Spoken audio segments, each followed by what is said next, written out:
London, 1888. A thick fog rolls through the narrow alleys of Whitechapel. Gas lamps flicker dimly against the soot-stained brick, casting long shadows across the cobblestones. In the silence of the early morning, footsteps echo, hurried, uneven, and frightened. Moments later, a woman's body is found. Her throat is slashed, her abdomen savagely mutilated. The sight is so horrific that even the hardened police officers who arrive at the scene struggle to look upon it. This was not the work of a common criminal. It was something darker, something calculated. Over the weeks to follow, London would be held hostage by a faceless terror. Prostitutes in the East End would walk the streets knowing they might not live to see the morning light. Newspapers would scream of a killer who struck without mercy, a phantom who vanished back into the night before anyone could catch a glimpse. The killer would become known by a name that still sends shivers down the spine: Jack the Ripper. But here's the haunting truth. Despite thousands of theories, countless investigations, and more than a century of speculation, his identity remains a mystery. Who was Jack the Ripper? A butcher, a doctor, an aristocrat hiding in plain sight? Or someone so ordinary that no one ever suspected him? Tonight, we descend into the gaslit labyrinth of Whitechapel, retracing the footsteps of London's most infamous predator. We'll follow the trail of blood through the dark alleys, uncover the chaos of the investigation, and sift through the suspects who might have been the Ripper. This is not just a story of unsolved murders. It's the tale of a city gripped by fear, a press that fueled hysteria, and a legend that refuses to die. Because in the end, Jack the Ripper is more than a killer. He is a ghost who still walks the cobbled streets of London. Before we can understand the terror that Jack the Ripper unleashed, we have to step back into the very streets where his victims lived, worked, and died. Whitechapel in the late 19th century was not the polished image of Victorian London that history books often portray. This was the East End, a district overflowing with misery. Thousands of families were crammed into decaying tenements, the air thick with coal smoke, sewage, and desperation. By day, the streets were crowded with beggars, laborers, and peddlers scraping by for a penny. By night, they belonged to the destitute and the forgotten. Women, many widowed or abandoned, turned to prostitution simply to afford a bed for the night in one of the foul-smelling lodging houses. If they failed to earn enough, they slept on the streets, vulnerable to the cold, to disease, and eventually, to a killer. Crime was rampant. Gangs prowled the alleys, drunken fights spilled from taverns, and theft was a daily occurrence.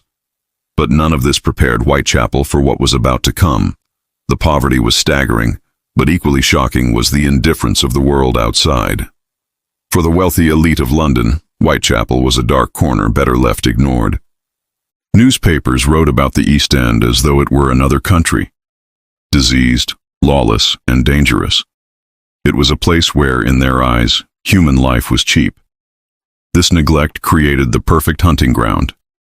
The women who would become the Ripper's victims were largely invisible to society, their lives erased even before their deaths.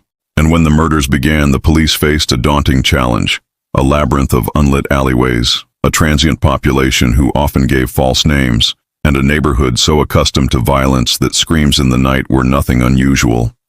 The fear that swept through Whitechapel was not born from the murders alone, but from the realization that anyone walking those streets, especially the poor, especially women, could be next. It was in this bleak, suffocating environment that Jack the Ripper emerged.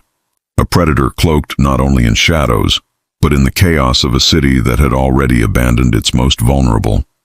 And on August 31st, 1888, that neglect would be carved into history with the first of his victims. It was the early hours of Friday, August 31st, 1888. The streets of Whitechapel were unusually quiet, the fog hanging heavy in the air. At around 3:40 a.m., a carman named Charles Cross made his way to work, lantern in hand. As he passed through Buck's Row, a narrow, dimly lit street, something caught his eye: a dark shape lying in the gutter. Drawing closer, Cross realized it was the body of a woman. She was sprawled on her back, her skirt lifted above her waist. At first, in the weak glow of the lantern, it looked as though she might simply be drunk. But when another passerby joined him, and they examined her more carefully, the horror revealed itself. Her throat had been savagely cut, slashed so deeply it nearly severed her head from her body. When the police arrived, they made an even more chilling discovery. The woman's abdomen had been brutally mutilated, though in the dim morning light, the extent of the damage was not immediately clear. The victim was identified as Mary Ann Nichols, known to friends as Polly. She was 43 years old, a mother of 5, and separated from her husband. Like many women in Whitechapel, she had been driven into prostitution to survive. Hours before her death, she had been turned away from her lodging house for not having the 4pence required for a bed. Her last words, overheard by a friend, were eerily tragic. "I'll soon get my DOS money. See what a jolly bonnet I've got now." But she would never return. News of the murder spread quickly through the neighborhood. For the residents of Whitechapel, violence was nothing new. Yet there was something different about this killing. The savagery of the wounds, the seeming lack of motive. It wasn't theft, it wasn't drunken rage. It was something colder, more deliberate. The police initially downplayed the murder. They speculated it might have been the work of a gang, or perhaps a jealous client.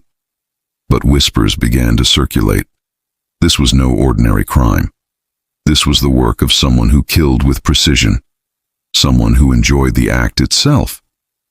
Polly Nichols was the first name on a list that would become infamous. And within days, the Ripper would strike again. This time, even more brutally. The murder of Mary Ann Nichols should have been warning enough. But in Whitechapel, life moved quickly, and the destitute had little choice but to return to the streets.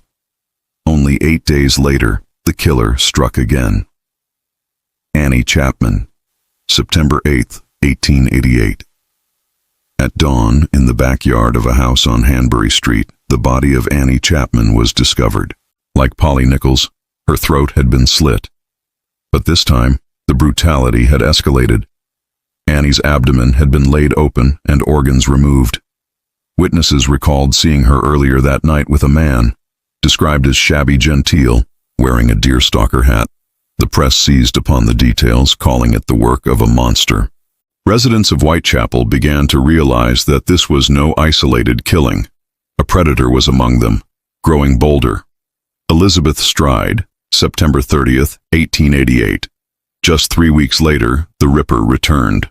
On Berner Street, in the dark yard of a socialist club, the body of Elizabeth Stride was found. Her throat had been cut, but unlike the others, there were no abdominal mutilations. Some believe the killer was interrupted, perhaps startled by approaching footsteps. Stride's murder raised unsettling questions. Was she truly a Ripper victim, or was her death the work of another hand? Still, the timing and method linked her fate to the same shadow. Catherine Eddowes, the same night. Only 45 minutes after Stride's body was discovered, another horror unfolded.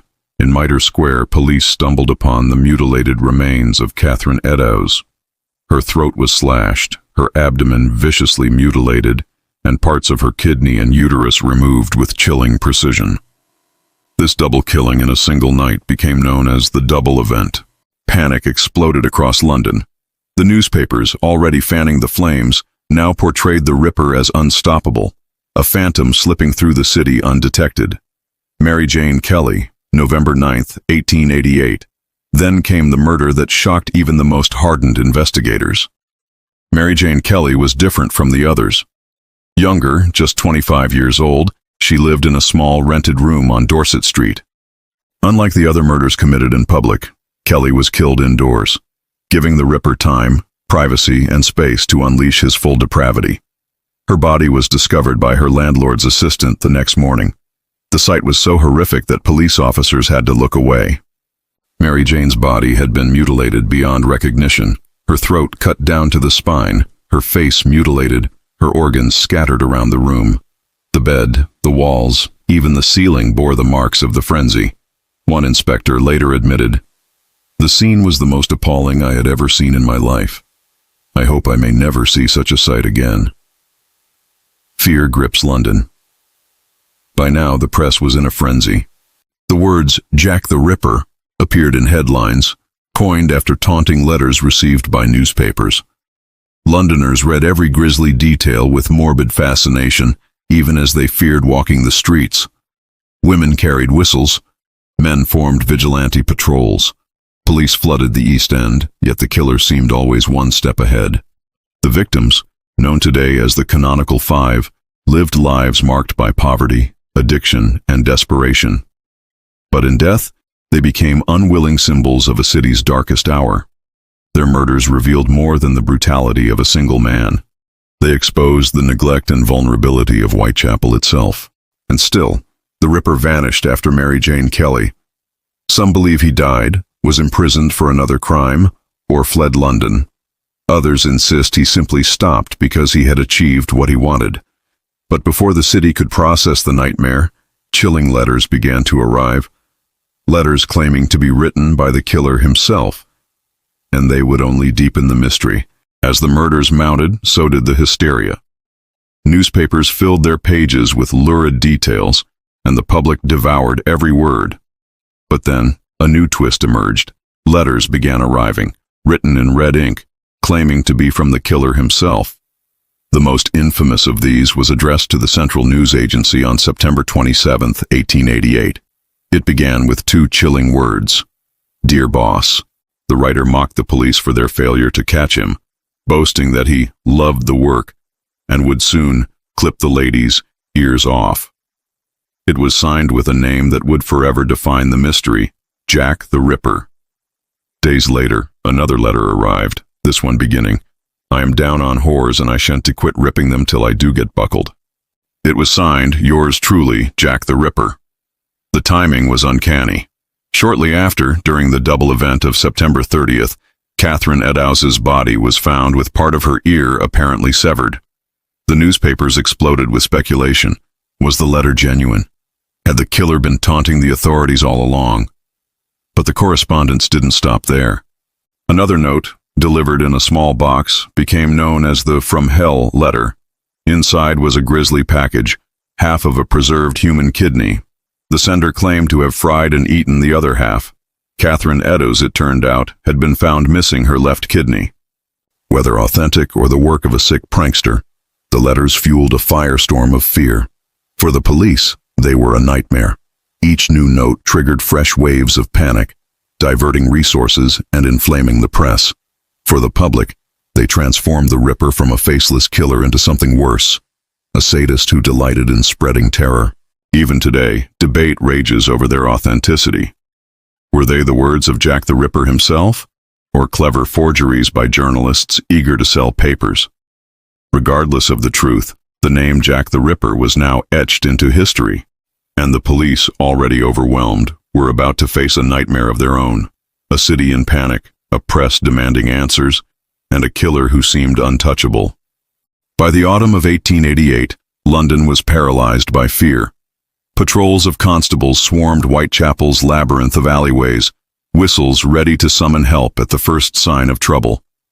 But despite the increased presence, the killer moved as if invisible. The murders had become a grotesque spectacle, and the city demanded answers.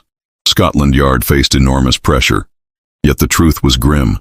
Their tools were painfully limited.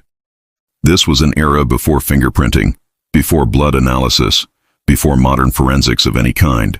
Detectives had little more than eyewitness descriptions, conflicting testimonies, and their own instincts. A divided investigation. The case was further complicated by jurisdiction. The murders straddled two police forces, the Metropolitan Police and the City of London Police. Each guarded its territory, often failing to share information. Instead of working together, they sometimes worked at cross purposes, an advantage the Ripper exploited. Commissioner Sir Charles Warren, head of the Metropolitan Police, was under immense public scrutiny. Posters demanding the killer's capture plastered the walls of Whitechapel. The press portrayed him as incompetent, and each fresh murder made the pressure unbearable. The Graffito Mystery. One of the strangest moments of the investigation occurred after the double event on September 30th. Near where Catherine Eddowes's blood-stained apron was discovered, police found a chalk message scrawled on a wall. "The Jews are the men that will not be blamed for nothing." The meaning was ambiguous, but tensions were high. London was rife with anti-Semitism, and some feared the writing would spark riots against the Jewish community. Commissioner Warren ordered the message to be erased before it could be photographed, a decision still debated today. Was it the Ripper's taunt, or merely graffiti unrelated to the crime? The suspects. Dozens of men were brought under suspicion, each seeming plausible, none ever confirmed. Montague John Druitt, a barrister and schoolteacher, was later named by some as a prime suspect. He was found dead in the Thames shortly after the final murder, fueling speculation he may have killed himself to escape capture. Aaron Kosminski, a Polish immigrant with documented mental illness, was considered dangerous and was eventually committed to an asylum. Some modern forensic tests have even pointed to him, though the evidence remains controversial. Michael Ostrog, a Russian conman and thief, was suspected at the time but lacked convincing ties to the killings. And then there was Leather Apron, a local man rumored to threaten prostitutes. Fear spread so quickly that police had to publicly deny his involvement to calm the mob. Each lead fizzled. Each suspect was either exonerated or lacked proof. The killer always seemed one step ahead, leaving no trace behind. Public panic. Meanwhile, the press fanned the flames. Broadsheets ran exaggerated accounts of the murders, publishing grisly illustrations and sensational theories. Public meetings were held where citizens demanded action. Vigilante patrols formed, ordinary men roaming the streets at night, hoping to catch the killer themselves. But the terror was not just in the streets, it was psychological. For the poor women of Whitechapel, every client could be their last. For the police, every night was another chance to fail. And for the city, every new murder was proof that Jack the Ripper was beyond their grasp. The investigation, despite massive manpower and relentless questioning, collapsed under the weight of its own limitations. By the end of 1888, the murders had stopped, but the case remained unsolved. Scotland Yard had failed to catch the Ripper. Yet even without more bodies, the mystery was far from over. Because if the police could not solve the crime, the public would try. And over the years, theories about the Ripper's true identity multiplied, weaving a web of speculation that still grips us today. When the killings ended as suddenly as they began, one question lingered above all others. Who was Jack the Ripper? Over the decades, hundreds of suspects have been named. Some were plausible, some laughable, and some chillingly convincing. Each theory adds a new layer to the myth. The butcher and the surgeon. From the start, investigators suspected someone with anatomical knowledge. The mutilations suggested precision, organs removed swiftly in the dark. Could it have been a butcher? Whitechapel was full of them, men accustomed to knives and blood. Or was it a surgeon, someone trained to cut with skill? Dr. Thomas Bond, a police surgeon, profiled the killer as a man of solitary habits, subject to periodical attacks of homicidal mania. This was one of the earliest attempts at criminal profiling, and it fueled theories that the killer was medically trained. The aristocrat theory others whispered of a cover-up. One enduring theory accused Prince Albert Victor, grandson of Queen Victoria, claiming he had fallen into scandal with a prostitute, and that the murders were orchestrated to silence those who knew. Though discredited by historians, the notion of royal involvement captured the imagination of conspiracy theorists for decades. Aaron Kosminski, the prime suspect among the most discussed suspects, was Aaron Kosminski, a Polish Jewish immigrant who suffered from severe mental illness. He was known to harbor violent tendencies toward women and was eventually committed to an asylum. In recent years, DNA testing on a shawl supposedly linked to Catherine Eddowes suggested Kosminski's involvement. Yet the evidence was hotly disputed. Was the shawl even authentic? Was the science reliable? The debate continues. Montague John Druitt, the gentleman suspect. Another strong candidate was Montague Druitt, a schoolteacher and barrister. Intelligent, well-spoken, but plagued by instability, Druitt drowned himself in the Thames in December 1888, shortly after Mary Jane Kelly's murder. Some detectives believed his suicide marked the sudden end of the killings, but others argue there was never proof linking him to the crimes. The woman behind the knife? A lesser-known but intriguing theory suggested the killer wasn't a man at all, but a woman, dubbed Jill the Ripper. Proponents argued a midwife could have moved through Whitechapel covered in blood without raising suspicion. Though unlikely, The theory highlights just how desperate people were to explain the inexplicable. Other names in the shadows. The list doesn't end there. Some pointed to Michael Ostrog, a Russian criminal, Francis Tumblety, a quack doctor obsessed with female organs, even artists and writers of the era. Each candidate seemed to fit part of the puzzle, but none ever completed it. A mystery without end. What makes the Ripper case so enduring is this: every suspect feels both possible and impossible. There is enough evidence to implicate, but never enough to convict. Modern criminologists have tried profiling him with 21st century psychology, painting a picture of a sexually sadistic killer, likely a local man, driven by hatred of women and comforted by the anonymity of Whitechapel's chaos. And yet, without hard proof, Jack the Ripper remains a shadow, a name attached to a faceless terror. Whoever he was, he disappeared into history without capture, leaving behind only speculation, endless theories, and the memory of his victims. And though the murders stopped, their impact would ripple across London long after the blood had dried. When the Ripper murders suddenly ceased in late 1888, relief swept across Whitechapel. Yet the fear lingered. People continued to glance over their shoulders in the fog, half expecting the phantom to strike again. For many, the silence was not comfort, but dread, because if the Ripper could vanish without a trace, he could return just as easily. But even as the killings ended, the impact was only beginning. The Ripper case transformed London in ways few could have imagined. The press, which had already stoked hysteria with lurid headlines and gory illustrations, discovered something powerful: murder sold papers. Circulation skyrocketed as readers devoured every rumor and detail. Jack the Ripper became the first true global media sensation, a figure whose name spread far beyond the East End. In many ways, he was the prototype of the celebrity killer, a grim archetype that continues today. The police, humiliated by their failure, faced public outrage. Confidence in Scotland Yard plummeted, sparking calls for reform. Methods of policing began to shift in the years that followed, slowly paving the way for more modern techniques. Though for the Ripper's victims, those changes came far too late. For Whitechapel itself, the murders were a cruel mirror.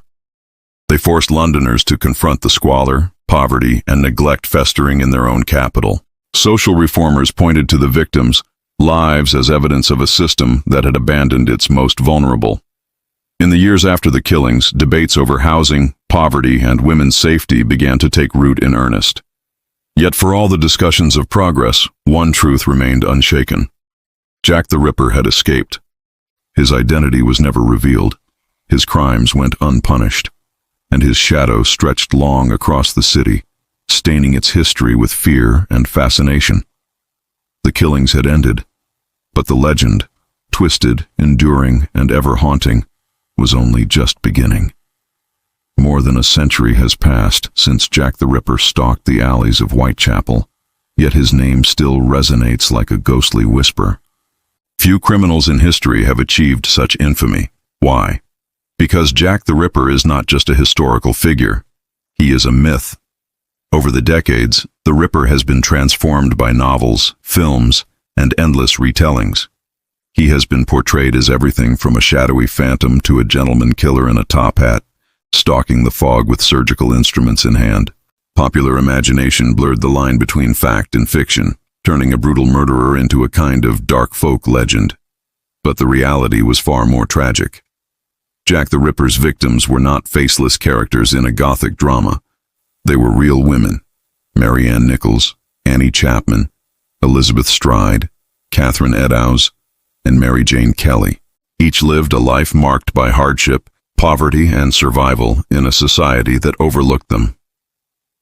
In the myth of the Ripper, their stories are too often lost.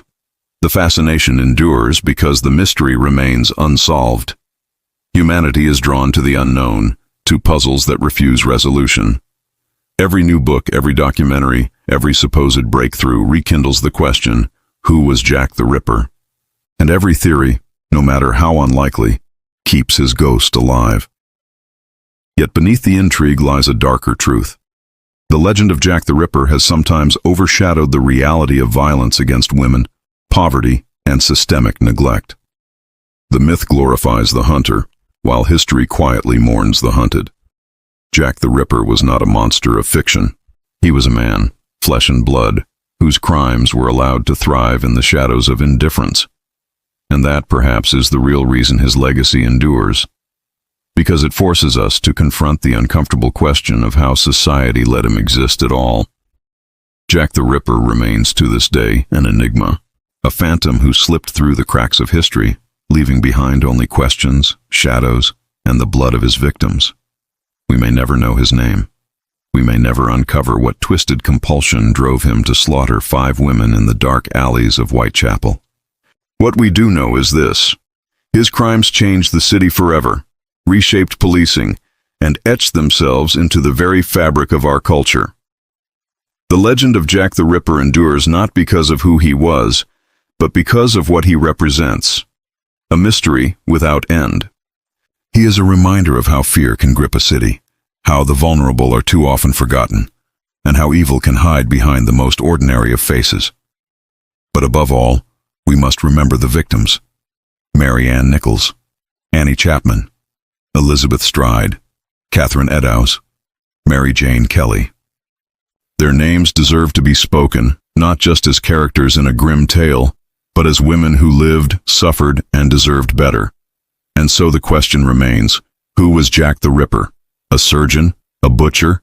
A madman hidden in plain sight? Or someone history has already buried in silence?